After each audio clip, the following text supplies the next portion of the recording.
मृत्यु बाद यमराज के दरबार में हर पाप का मिलता है दंड। जान ले चोरी, छल, झूठ बोलने, हत्या के लिए कौन सी है सजा। हिंदू धर्म में मान्यता है कि जो भी व्यक्ति धरती पर पाप कर्म करता है उसे मृत्यु के बाद उसकी सजा मिलती है। यमदूत उसकी आत्मा को यमराज के सामने पेश करते हैं। चित्रगुप्त उसके कर्मों का लेखा जोखा पेश करते हैं। उसके आधार पर यह तय होता है कि उसे किस नरक में भेजा जाए और उसकी सजा क्या होगी।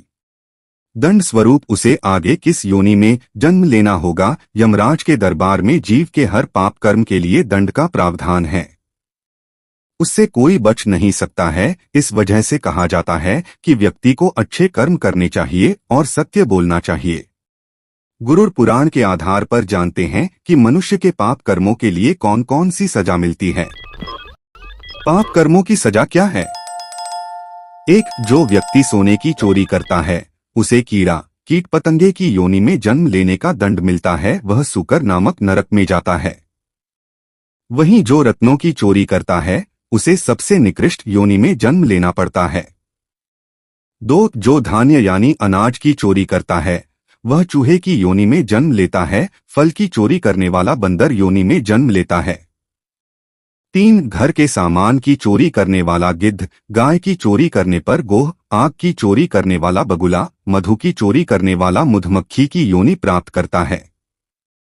4. जो मनुष्य पतिपरायण अपनी पत्नी का त्याग कर देता है वह अगले जन्म में दुर्भाग्यशाली होता है। मित्र की हत्या करने वाला उल्लू की योनि में जन्म लेता है।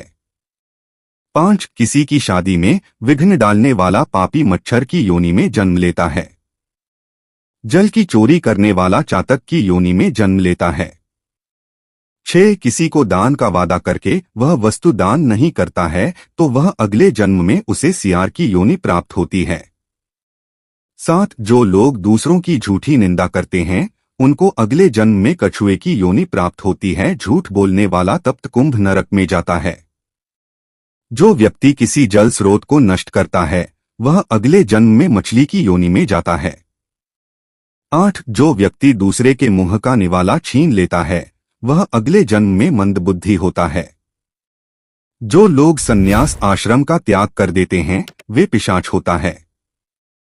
9. जो गो हत्या भ्रूण हत्या करता है, किसी के घर में आग लगाता है उसे रोध नामक नरक में यातनाएं सहनी होती हैं। क्षत्रिय और वैश्य की हत्या करने वाला ताल नरक में जाता है।